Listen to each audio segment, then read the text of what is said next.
إن الحمد لله نحمده ونستعينه ونستغفره ونعوذ بالله تعالى من شرور أنفسنا ومن سيئات أعمالنا. من يهده الله فلا مضل له ومن يضلل فلا هادي له، وأشهد أن لا إله إلا الله وحده لا شريك له، وأشهد أن محمدا عبده ورسوله وصفيه من خلقه وخليله، أدى الأمانة وبلغ الرسالة ونصح للأمة فكشف الله به الأمة وجاهد في الله حق جهاده حتى أتاه اليقين.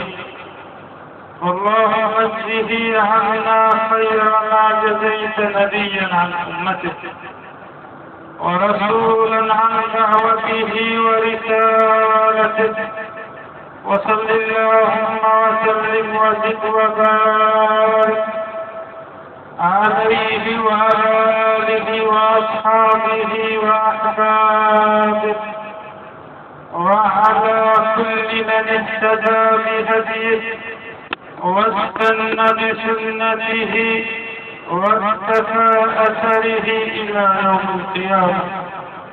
ثم أما بعد، فإن أصدق الحديث كلام الله، وخير الهدي هدي سيدنا محمد صلى الله عليه وسلم، وإن شر الأمور محدثاتها وكل محدثة بدعة وكل بدعة ضلالة وكل ضلالة في النار.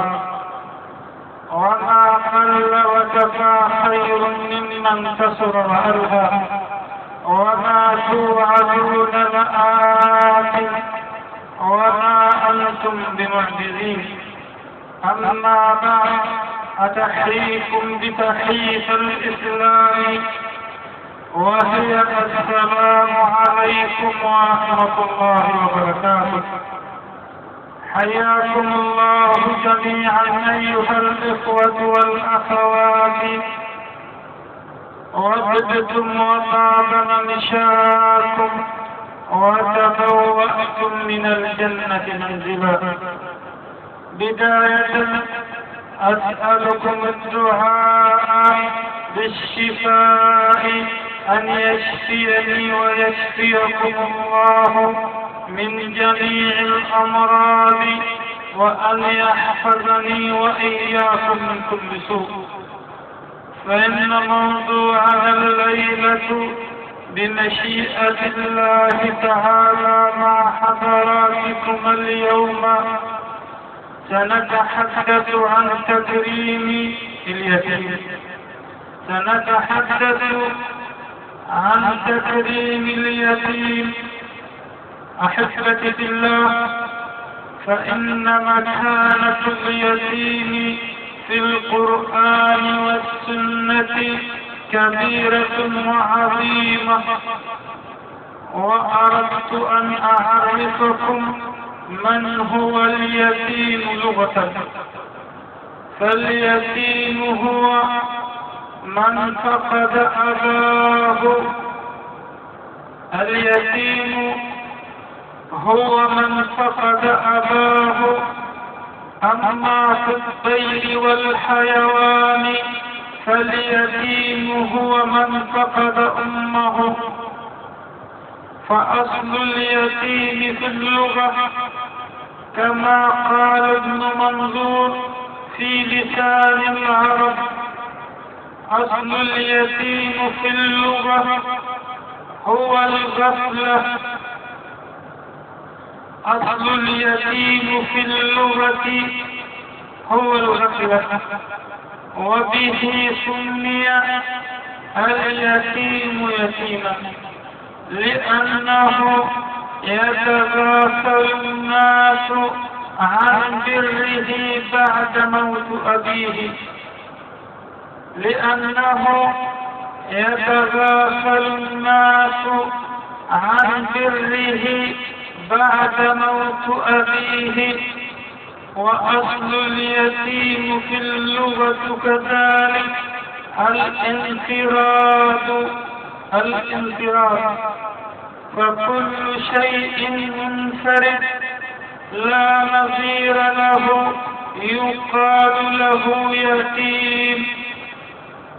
فكل شيء منفرد لا نظير له يقال له يتيم. واسمحوا لي بأن أبدأ بالحديث عن اليتيم الذي كان يتمه شرف لكل يتيم صلى الله عليه وسلم. واسمحوا لي بأن أبدأ بالحديث عن اليتيم الذي كان يتمه شرف لكل يتيم. لقد شاء الله تبارك وتعالى أن ينشأ حبيبنا المصطفى صلى الله عليه وسلم أن ينشأ يتيما.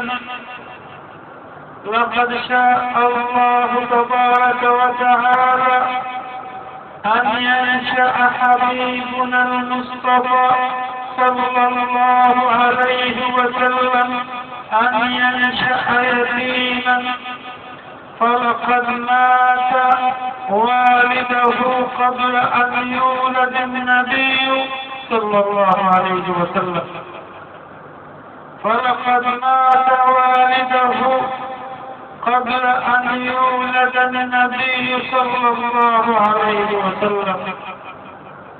وعلى الراجح من أقوال المحققين من أهل العلم، ومنهم من قال توفي والده بعد مولده الشريف بشهرين، ثم ماتت أمه وهو في الثالثة من عمره الشريف المبارك.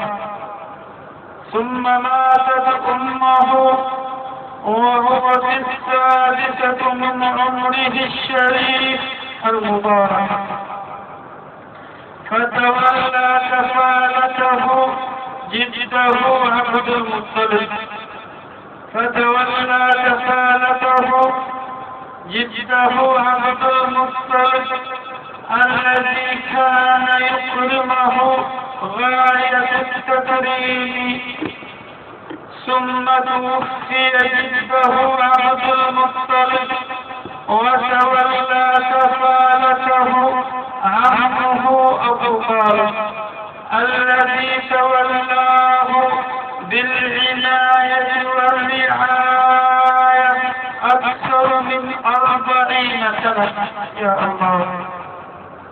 ثم تولى كفالته عمه أبو طالب الذي تولاه بالعناية والرعاية أكثر من 40 سنة. والشاهد أنه شاء ربنا جل وعلا أن ينشأ نبينا وحبيبنا يتيما ليكون يتمه تشريف لكل يتيم. لذا امتن الله تعالى بهذه النعمة، فقال الله تعالى: والضحى والليل إذا سجى ما ودعك ربك وما قلى وللآخرة خير لك من الأولى ولسوف يعطيك ربك فترضى ألم يجدك يتيما فآوى أي كنت يتيما فآواك الله وتولاك الله بالحفظ والرعاية والعناية. أحسن بدايته وأحسن نهايته، ووجدك ضالا فهدى، أي هداك إلى طريق الحق والصلاح، أي هداك إلى طريق الحق والصلاح، إلى طريق الخير والإسلام، إلى نور الله جل وعلا. ووجدك عائلا فأغنى، أي وجدك فقيرا فأغناك الله وأغنى نفسك بالقناعة والرضا. ووجدك عائلا فأغنى،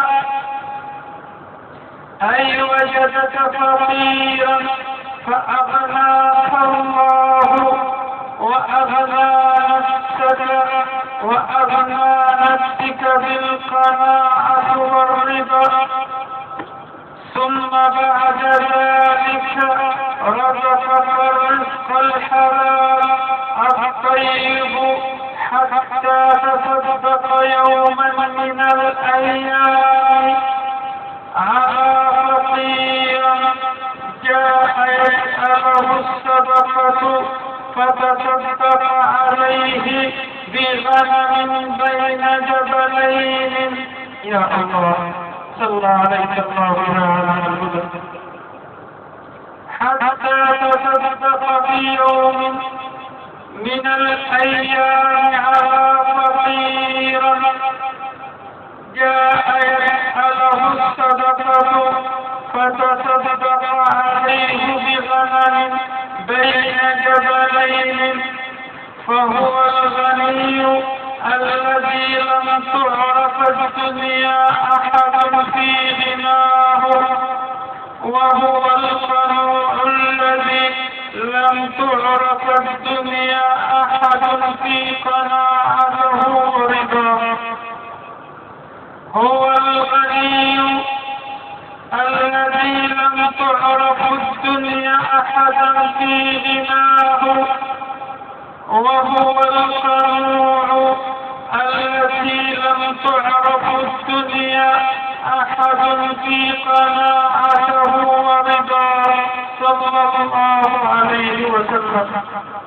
ومن هنا يأتي الأمر من الله جل وعلا لأشرف يتيما لأن يكرم اليتيم، وأن يكلف أمته بهذا التكليف. وقال تعالى: فأما اليتيم فلا تقهر، وأما السائل فلا تنهر، وأما بنعمة ربك فحدث. وتتعجبون أيها الأخوة الأفاضل إذا علمتم أن الأمر بإكرام اليتيم ليس مقصورا على أمة سيد المرسلين صلى الله عليه وسلم. تتعجبون أيها الأخوة الأفاضل إذا علمتم أن الأمر بإكرام اليتيم ليس مقصورا على أمة النبي صلى الله عليه وسلم، وإنما هو أمر أخذه الله ميثاقا على بني إسرائيل، فقال تعالى: وإذا أخذ الله ميثاق بني إسرائيل لا تعبدون إلا الله وبالوالدين إحسانا وذي القربى واليتامى والمساكين وقولوا للناس حسنا وأقيموا الصلاة وآتوا الزكاة وإلى آخر هذه الآيات الكريمات. فلقد أخذ الله على بني إسرائيل هذا الميثاق بإكرام اليتيم والإحسان إلى اليتيم. فكما من أمة أكرمت اليتيم وأحسنت إليه واعتنت به تعبدا لله وامتثالا لأمره جل وعلا وامتثالا للرحمة المهداة صلى الله عليه وسلم. ووالله ثم والله لا يوجد على وجه هذه الأرض أمة أكرمت اليتيم وأحسنت إليه كما أكرمت اليتيم أمة اليتيم صلى الله عليه وسلم.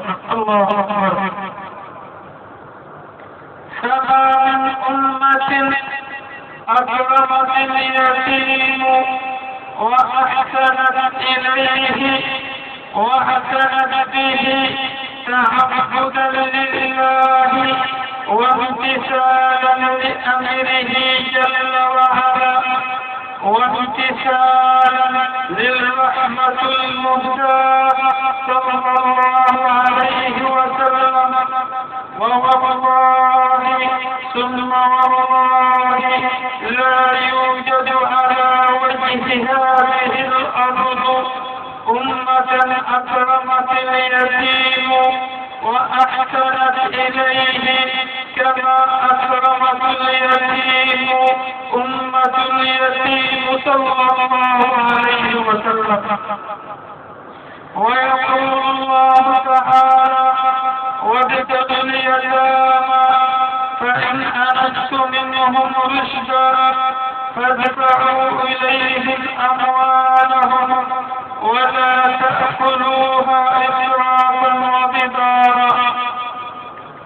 أن يكبروا أي لا تأكلوا أموال اليتامى بالإسراف والتبذير قبل أن يكبروا اليتامى ويأخذوا حقهم وأن يحصلوا على أموالهم.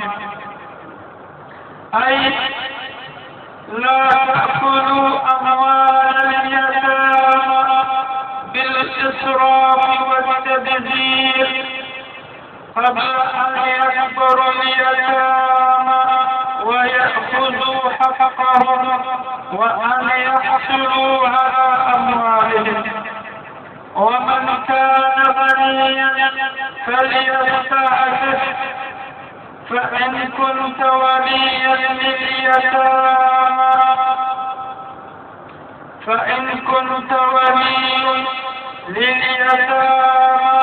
فاستعفف عن أموال اليتامى ولا تأكل من أموالهم شيئا. ومن كان فقيرا فليأكل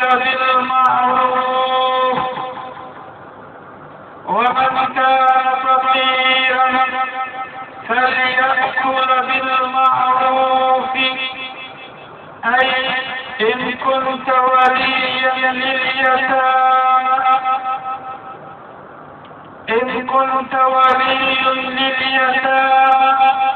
ولا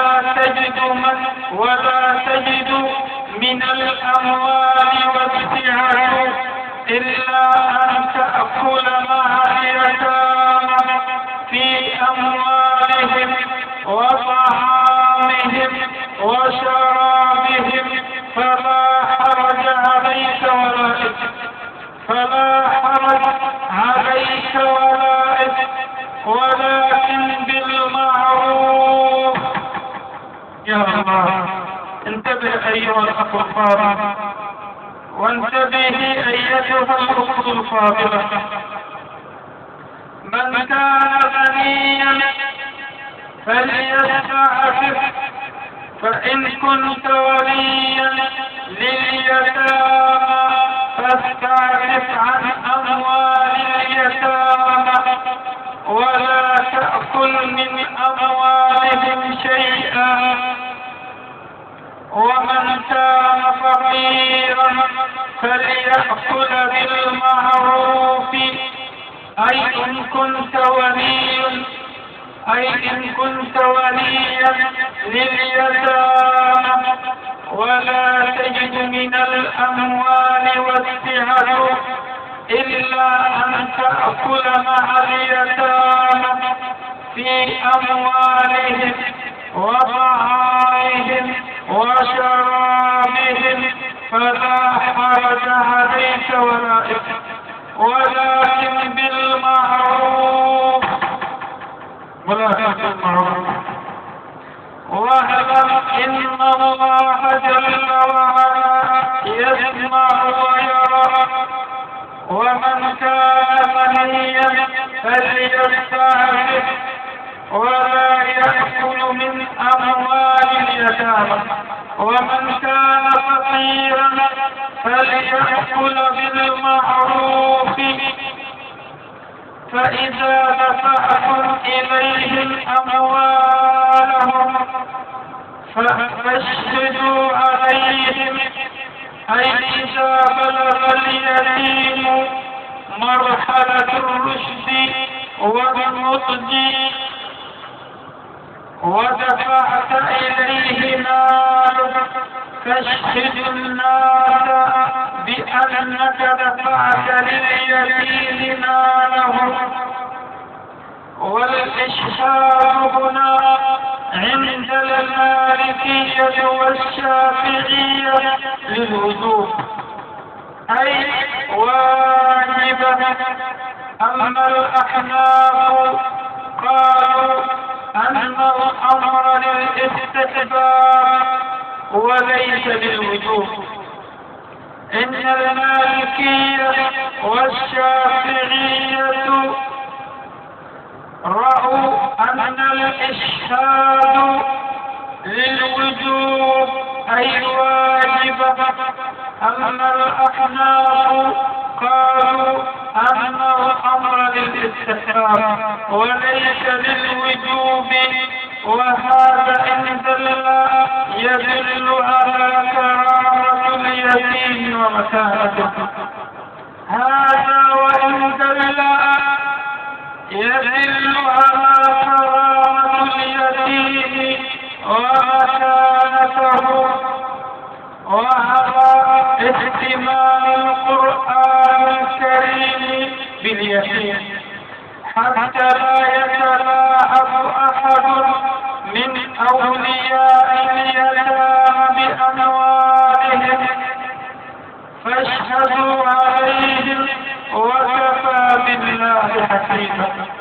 واعلم حبيبي في الله، اعلم إن الذي يحلف سرك ونجواك هو الله جل جلاله.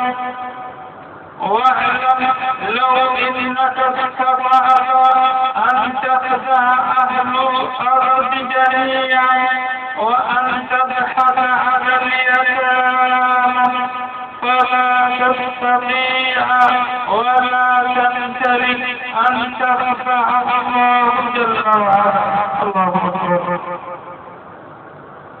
واعلم لو إنك استطعت أن تخدع أهل الأرض جميعا وأن تضحك على اليتامى فلا تستطيع ولا تمتلك أن ترفع الله جل وعلا. ويقول الله تعالى: ولا تقربوا مال اليتيم إلا بالتي هي أحسن حتى يبلغ أشده وأوفوا بالعهد إن العهد كان مسؤولا. يا الله. ولا تقربوا مال اليتيم إلا بالتي هي أحسن حتى يبلغ أشده وأوفوا بالعهد إن العهد كان مسؤولا. ويأتي التحذير من الله جل وعلا ويقول تعالى: إن الذين يأكلون أموال اليتامى ظلما إنما يأكلون في بطونهم نارا وسيصلون سعيرا. إن الذين يأكلون أموال اليتامى ظلما إنما يأكلون في بطونهم نارا وسيصلون سعيرا. صدق الله العظيم. واعلم أيها الأخ الكريم أن المال زائل وعارية مسترجعة. إن المال ظل زائل وعارية مسترجعة. النفس تجزع أن تكون فقيرة والفقر خير من غنى يطغيها. هي القناعة فالزمها تكن ملكا لو لم تملك إلا راحة البدن. وانظر لمن ملك الدنيا بأجمعها هل راح منها بغير الطيب والكفن. النفس تجزع أن تكون فقيرة والفقر خير من غنى يطغيها. النفس تجزع أن تكون فقيرة والفقر خير من غنى يطغيها. هي القناعة فالزمها تكن ملكا. هي القناعة فلزمها تكن ملكا لو لم تملك إلا راحة البدن. وانظر لمن ملك الدنيا بأجمعها هل راح منها بغير الطيب والكفن. لا إله إلا أنت سبحانك. فاعلم أيها الأخ الصادق أن مال اليتيم حرام. ومن أكل مال اليتيم ظلما إنما يأكل في بطنه نارا وسيصلى سعيرا. ولا حول ولا قوة إلا بالله. فلما نزلت هذه الآية على المصطفى صلى الله عليه وسلم وقرأها على أصحابه خافت الصحابة خوفا شديدا وفزعت فزعا كبيرا فمنعوا طعامهم وحجبوه عن طعام اليتامى ومنعوا شرابهم عن شراب اليتامى. فلما نزلت هذه الآية على المصطفى صلى الله عليه وسلم وقرأها على أصحابه خافت الصحابة خوفا شديدا وفزعت فزعا كبيرا فمنعوا طعامهم وحجبوه عن طعام اليتامى ومنعوا شرابهم عن شراب اليتامى وكانوا يعدون الطعام للأيتام فيأكل اليتيم حتى إذا ما تبقى شيئا من الطعام لم تمتد إليه أيدي ولي من أولياء اليتامى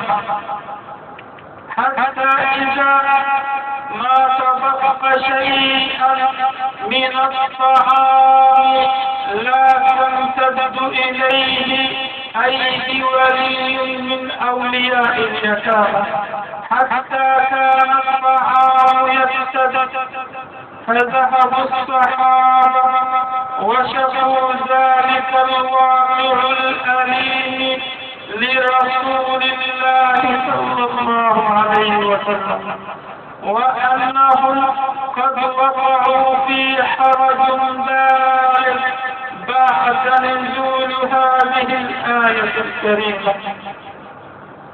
فذهب الصحابة وشكوا ذلك الواقع الأليم لرسول الله صلى الله عليه وسلم، وأنهم قد وقعوا في حرج بالغ بعد نزول هذه الآية الكريمة، فلم يجب الرسول صلى الله عليه وسلم حتى نزل عليه قول الله تعالى: ويسألونك عن اليتامى قل إصلاح لهم خير وإن تخالطوهم فإخوانكم والله يعلم المفسد من المصلح ولو شاء الله لعنتكم إن الله عزيز حكيم. صدق الله العظيم. وأقول قولي هذا وأستغفر الله لي ولكم، وصلى الله على سيدنا محمد وعلى آله وصحبه وسلم، والسلام عليكم ورحمة الله وبركاته. ولا تنسونا من سالك دعائكم، واسألكم الدعاء بالشفاء. يرحمني ويرحمكم الله، والسلام عليكم ورحمة الله وبركاته.